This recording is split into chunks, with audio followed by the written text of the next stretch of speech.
അപ്പൊ ഗൈസ് നിങ്ങൾ ഇപ്പൊ ഒരു സ്ക്രീനിൽ കണ്ടുള്ള ഈ ഒരു ഫോട്ടോ കാണാം. അപ്പൊ ഈ ഒരു ഫോട്ടോ പറയുമ്പോൾ നമ്മുടെ ഇൻസ്റ്റാഗ്രാമിൽ ഇപ്പോൾ ഒന്ന് ട്രെൻഡിങ് ആയിക്കൊണ്ടിരിക്കുന്നുണ്ട്. കാരണം ഇതേമാതിരിയുള്ള ഫോട്ടോസ് കുറച്ചു കാലം മുമ്പ് ട്രെൻഡിങ് ആയിരുന്നു. നമ്മുടെ ക്ലാസ് റൂമത്തെ നമ്മുടെ ഫ്രണ്ട്സിനൊക്കെ പാടി കൂട്ടിയുള്ള ഒരു ഫോട്ടോസ് ഒക്കെ എല്ലാവരും ഓരോരുത്തർ കട്ട് ചെയ്ത് ഇങ്ങനെ വെച്ചിട്ട് നമ്മുടെ ക്ലാസ് ടീച്ചറൊക്കെ വെച്ചിട്ട് നമ്മുടെ ടീച്ചറിന് ചെറിയൊരു ഫ്രെയിം ഒക്കെ അടിച്ചിട്ട് ഗിഫ്റ്റ് ഒക്കെ ആയിട്ട് കൊടുത്തിട്ടുണ്ടായിരുന്നു.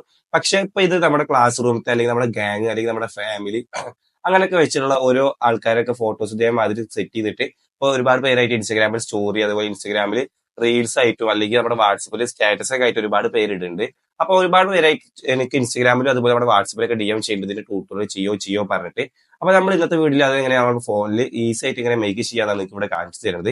അപ്പൊ അതിന്റെ സൗണ്ടിൽ ചെറിയൊരു കരകരപ്പ് ഉണ്ടാവും. കാരണം ഇപ്പൊ പനി കാര്യങ്ങളും അത് മഴയൊക്കെ അല്ലേ. അപ്പോൾ സൗണ്ട് ഒക്കെ ചെറുതായിട്ട് പോയിട്ടുണ്ട്. അപ്പൊ നിങ്ങൾ മാക്സിമം സൗണ്ടിൽ എന്തെങ്കിലും ഇഷ്യൂ ഉണ്ടെങ്കിൽ ഒന്ന് ക്ഷമിക്കുക. അപ്പോൾ ഇതേപോലത്തെ ട്രെൻഡിങ് ആയിട്ട് ട്യൂട്ടോറിയൽസ് ഒക്കെ നിങ്ങൾക്ക് പെട്ടെന്ന് കിട്ടാൻ വേണ്ടി ജസ്റ്റ് നമ്മുടെ ഇൻസ്റ്റാഗ്രാം അക്കൗണ്ട് ഫോളോ ചെയ്യുന്നത് പോലെ നമ്മുടെ യൂട്യൂബ് ചാനൽ നിങ്ങൾ സബ്സ്ക്രൈബ് ചെയ്തില്ല എന്നുണ്ടെങ്കിൽ സബ്സ്ക്രൈബ് ചെയ്തിട്ടേക്കുക. അപ്പോൾ ഗൈസ് ഈ ഒരു ഫോട്ടോ നമുക്ക് ക്രിയേറ്റ് ചെയ്യാൻ വേണ്ടിയിട്ട് ഫസ്റ്റ് നമ്മൾ ചെയ്യേണ്ട സ്റ്റെപ്പ് പറയുന്നത് ആദ്യം നമ്മളെ ഇമേജസ് നമ്മൾ ആ ഒരു കാർട്ടൂൺ ടൈപ്പിലേക്ക് മാറ്റിയെടുക്കലാണ്. അപ്പോൾ അതിന് നമ്മളൊരു ആപ്ലിക്കേഷനാണ് യൂസ് ചെയ്യുന്നത്. അപ്പോൾ ഈ ആപ്ലിക്കേഷൻ നമ്മുടെ iOS അതുപോലെ ആൻഡ്രോയിഡിലും അവൈലബിൾ ആണ്. അപ്പോൾ ഞാനിവിടെ ആപ്പ് സ്റ്റോർ ആപ്ലിക്കേഷൻ ഓപ്പൺ ചെയ്തിട്ട് ടൂൺമി എന്ന് സെർച്ച് ചെയ്യുമ്പോൾ നിങ്ങൾക്ക് സ്ക്രീനിൽ കാണിക്കുന്ന ആപ്ലിക്കേഷൻ കിട്ടും. അപ്പോൾ നിങ്ങൾ ഒരു ആപ്ലിക്കേഷൻ നിങ്ങളുടെ ഫോണിൽ ഇൻസ്റ്റാൾ ചെയ്തിട്ട് ഓപ്പൺ ചെയ്യുക. അപ്പോൾ ഓപ്പൺ ചെയ്യുമ്പോൾ നിങ്ങൾക്ക് ഇങ്ങനെ ഇന്റർഫേസ് അവിടെ കാണിക്കുക. അപ്പോൾ ഒരു ആപ്ലിക്കേഷൻ ഓപ്പൺ ചെയ്യുമ്പോൾ തന്നെ കാണാൻ നിൽക്കാൻ കാർട്ടൂൺ ടൈപ്പുള്ള ഒരു ടെംപ്ലേറ്റ് നമ്മൾ ഇമേജ് ആഡ് ചെയ്യാനുള്ളത്. അപ്പോൾ ഇനി അഥവാ നിങ്ങൾക്ക് ഈ ഒരു ആപ്ലിക്കേഷൻ അവിടെ ഓപ്പൺ ചെയ്യുമ്പോൾ ഈ ഒരു ടെംപ്ലേറ്റ് കാണാനാണെന്നുണ്ടെങ്കിൽ ഇതിന്റെ ഈ ഒരു ടെംപ്ലേറ്റ് ലിങ്ക് എൻ്റെ ഇൻസ്റ്റാഗ്രാമിൽ ബ്രോഡ്കാസ്റ്റ് ചെയ്യാൻ ഞാൻ ഇട്ടിട്ടുണ്ടാവും. അപ്പോൾ നിങ്ങൾ അതിൽ നിന്ന് എടുത്താലും മതി. അല്ലാന്നുണ്ടെങ്കിൽ എൻ്റെ വാട്സപ്പിൽ എൻ്റെ ഇൻസ്റ്റാഗ്രാമിലോ DM ചെയ്യുക. ആ ഒരു ലിങ്ക് കിട്ടിയിട്ടില്ല എന്നുണ്ടെങ്കിൽ അപ്പോൾ ഗൈസ് ആ ഒരു ടൂൺമി ആപ്ലിക്കേഷൻ ഓപ്പൺ ചെയ്തിട്ട് അതിൽ ആ ഒരു ടെംപ്ലേറ്റ് നിങ്ങൾ സെലക്ട് ചെയ്ത് കൊടുക്കുമ്പോൾ നിങ്ങൾക്ക് നിങ്ങളുടെ ഗാലറിയിൽ നിന്ന് ഏത് ഇമേജിക് ആണോ ആ ഒരു കാർട്ടൂൺ ടൈപ്പിൽ ആക്കേണ്ടത് അവർ ചോദിക്കും. അപ്പോൾ നിങ്ങൾ ആ ഒരു ഇമേജ് അതിലേക്ക് ആഡ് ചെയ്ത് കൊടുക്കുക. നിങ്ങളുടെ പിന്നെ നിങ്ങൾ ഗ്രൂപ്പായിട്ടൊക്കെ ചെയ്യുന്നുണ്ടാവുക.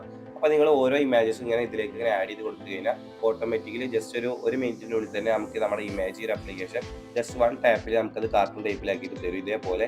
എന്നിട്ട് ഇത് നേരെ നിങ്ങളുടെ ഗാലറിക്ക് സേവ് ചെയ്യുക. അപ്പോൾ ഞാനിവിടെ ഒരു ഇമേജ് ഇവിടെ സേവ് ചെയ്തിട്ടുണ്ട്. അപ്പോൾ ഇതേപോലെ നിങ്ങൾ ക്രിയേറ്റ് ചെയ്യുമ്പോൾ നിങ്ങൾ ആരൊക്കെ ഇമേജസിലാണ് സെറ്റ് ചെയ്യുന്നത് വെച്ചാൽ എല്ലാവരും ഇമേജ് ഇതേ സെയിം മെത്തേഡ് നിങ്ങൾ ആഡ് ചെയ്ത് കൊടുത്തിട്ട് ഇതേമാതിരി കാർട്ടൂൺ ടൈപ്പിലാക്കിയിട്ട് നിങ്ങളുടെ ഗാലറിക്ക് സേവ് ചെയ്ത് കൊടുക്കുക. അപ്പോൾ ഈ ഒരു കാണുന്ന ഫോട്ടോസ് കണ്ടില്ല. അപ്പോൾ ഞാനൊരു വെറും 4 ആൾ വെച്ചിട്ടാണ് ഇത് ചെയ്യുന്നത്.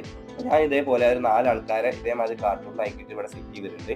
അപ്പോൾ നമ്മൾ കറക്റ്റായിട്ട് കാർട്ടൂൺ ടൈപ്പിൽ നമ്മൾ ഇമേജ് എഡിറ്റ് ചെയ്ത് കഴിഞ്ഞാൽ പിന്നെ അടുത്ത സ്റ്റെപ്പ് പറഞ്ഞാൽ ഇനി നമ്മൾ ഈ ഒരു ഇമേജിന് കറക്റ്റ് നമ്മളെ മാത്രമായിട്ട് കട്ട് ചെയ്തെടുക്കണം, ബാക്ക്ഗ്രൗണ്ട് റിമൂവ് ചെയ്തിട്ട്. അപ്പോൾ അതിന് ഞാൻ ഫോട്ടോ റൂം ആപ്ലിക്കേഷനാണ് യൂസ് ചെയ്യാറ് സാധാരണ. അപ്പോൾ ഞാനിവിടെ ഫോട്ടോ റൂം ആപ്ലിക്കേഷൻ കൂടെ ഓപ്പൺ ചെയ്തു. അപ്പോൾ ഇതാണ് ഫോട്ടോ റൂം. ഈ ആപ്ലിക്കേഷൻ ഓപ്പൺ ചെയ്തിട്ട് മുകളിലത്തെ ട്രാൻസ്പാരന്റ് എന്നുള്ള ഓപ്ഷൻ സെലക്ട് ചെയ്തിട്ട് ഞാൻ ക്രിയേറ്റ് ചെയ്തിട്ടുള്ള ഓരോ കാർട്ടൂൺ ഇമേജ് ഇതിലേക്ക് ആഡ് ചെയ്തിട്ട് ജസ്റ്റ് നല്ല നീറ്റായിട്ട് ഞാനത് കട്ട് ചെയ്തെടുത്തിട്ട് നിങ്ങൾ എക്സ്പോർട്ട് ചെയ്യുമ്പോൾ ട്രാൻസ്പാരന്റ് ആക്കിയിട്ട് നിങ്ങൾ എക്സ്പോർട്ട് ചെയ്യുക. അപ്പോൾ ഞാൻ ഇവിടെ ഒരു ഇമേജ് ഇവിടെ സെറ്റ് ചെയ്തിട്ടുണ്ട്. അപ്പോൾ ഇതേപോലെ നിങ്ങളുടെ സെറ്റ് ചെയ്ത എല്ലാ ഇമേജസ് ഇതേമാതിരി ട്രാൻസ്പാരന്റ് ആക്കിയിട്ട് ബാക്ക്ഗ്രൗണ്ട് കട്ട് ചെയ്തിട്ട് നിങ്ങൾ ഗാലറിക്ക് സേവ് ചെയ്യുക. അപ്പോൾ ഞാനിവിടെ ചെയ്തുള്ള 4 ഇമേജസാണ് നിങ്ങൾക്ക് ഇപ്പോൾ ഒരു സ്ക്രീനിൽ കാണുന്നത്.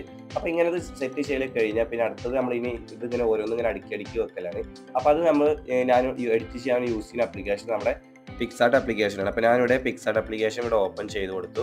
ഓപ്പൺ ചെയ്തിട്ട് താഴത്തെ പ്ലസ് ബട്ടൺ സെലക്ട് ചെയ്ത് അതിൽ ബ്ലാങ്ക് എന്നൊരു ഓപ്ഷൻ അവിടെ സെലക്ട് ചെയ്ത് കൊടുക്കുക. സെലക്ട് ചെയ്ത് കൊടുത്തിട്ട് പിന്നെ നിങ്ങൾക്ക് അവിടെ താഴത്തെ ടൂൾ ബോക്സിൽ കാണാൻ ഒരു ഫിറ്റ് എന്നൊരു ഓപ്ഷൻ അത് നിങ്ങൾ സെലക്ട് ചെയ്തിട്ട് നിങ്ങളുടെ ആസ്പെക്ട് റേഷ്യോ 9:16 എന്ന ആസ്പെക്ട് റേഷ്യോ അവിടെ സെലക്ട് ചെയ്ത് കൊടുക്കുക. എന്നിട്ട് നിങ്ങൾക്ക് വേണമെന്നുണ്ടെങ്കിൽ നിങ്ങളുടെ കളർ ആ ബാക്ക്ഗ്രൗണ്ട് കളർ നിങ്ങൾക്ക് ചേഞ്ച് ചെയ്ത് കൊടുക്കുക.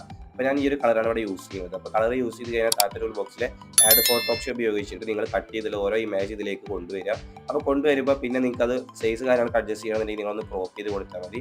ക്രോപ്പ് ചെയ്തിട്ട് നിങ്ങൾ കറക്റ്റായിട്ട് നിങ്ങളുടെ ഐഡിയക്ക് അനുസരിച്ചിട്ട് നിങ്ങൾ അതിൻ്റെ ആ ഒരു ഫോട്ടോ അറേഞ്ച് ചെയ്തിട്ട് പിന്നെ താഴത്തെ ടൂൾ ബോക്സിലെ ബോർഡർ എന്നുള്ള ഓപ്ഷൻ ഉപയോഗിച്ചിട്ട് നിങ്ങൾ ആ ഒരു ഇമേജിൽ ചെറിയൊരു ബോർഡർ സെറ്റ് ചെയ്ത് കൊടുക്കുക വൈറ്റ് കളറിൽ.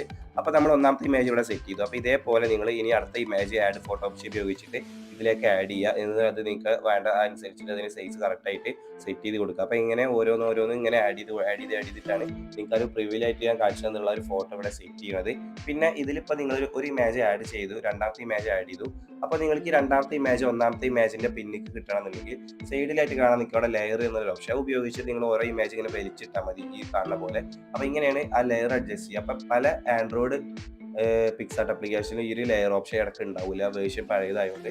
അപ്പോൾ ഒന്നെങ്കിൽ നിങ്ങളുടെ പിക്സാർട്ട് അപ്ഡേറ്റ് ചെയ്യുക, അല്ലാന്നുണ്ടെങ്കിൽ നിങ്ങൾക്ക് അത് കിട്ടണില്ല എന്നുണ്ടെങ്കിൽ നിങ്ങൾ പിക്സൽ ലാബ് ആപ്ലിക്കേഷൻ നിങ്ങളുടെ ഫോണിൽ ഇൻസ്റ്റാൾ ചെയ്തിട്ട് എഡിറ്റ് ചെയ്താൽ മതി. അപ്പോൾ ഗൈസ് നിങ്ങൾക്ക് തന്നെ ഒരു ഫോട്ടോ നമ്മുടെ മൊബൈൽ ഫോണിൽ മേക്ക് ചെയ്യാൻ മനസ്സിലായിരുന്നു വിചാരിക്കും. ചെറിയൊരു വീഡിയോ, അപ്പോൾ വീഡിയോ യൂസ്ഫുൾ ആയി കഴിഞ്ഞാൽ വീഡിയോ ലൈക്ക് ചെയ്യാനും ഇതുപോലത്തെ ട്രെൻഡിങ് ആയിട്ട് ട്യൂട്ടോറിയൽസ് ഒക്കെ നിങ്ങൾക്ക് പെട്ടെന്ന് കിട്ടാൻ വേണ്ടി ജസ്റ്റ് നമ്മുടെ ചാനൽ ഒന്ന് സബ്സ്ക്രൈബ് ചെയ്യാൻ മറക്കരുത്. അപ്പോൾ ഇതേപോലെയുള്ള ഇപ്പോൾ ഇനി നിങ്ങൾ ഈ ഒരു ഫോട്ടോ നിങ്ങൾ ഇൻസ്റ്റാഗ്രാമിൽ സ്റ്റോറി കാര്യങ്ങളൊക്കെ ഇടുമ്പോൾ ഒരുപാട് പേര് ചോദിക്കും ഇതെങ്ങനെ ചെയ്തെന്നുള്ളത്. അപ്പോൾ നിങ്ങൾ ജസ്റ്റ് നമ്മുടെ ഈ ഒരു വീഡിയോ അവർക്ക് ഷെയർ കൂടി ചെയ്ത് കൊടുക്കുക. അപ്പോൾ മറ്റൊരു അടിപൊളി ട്യൂട്ടോറിയൽ വീഡിയോ ആയിട്ട് കാണാം. Okay, by.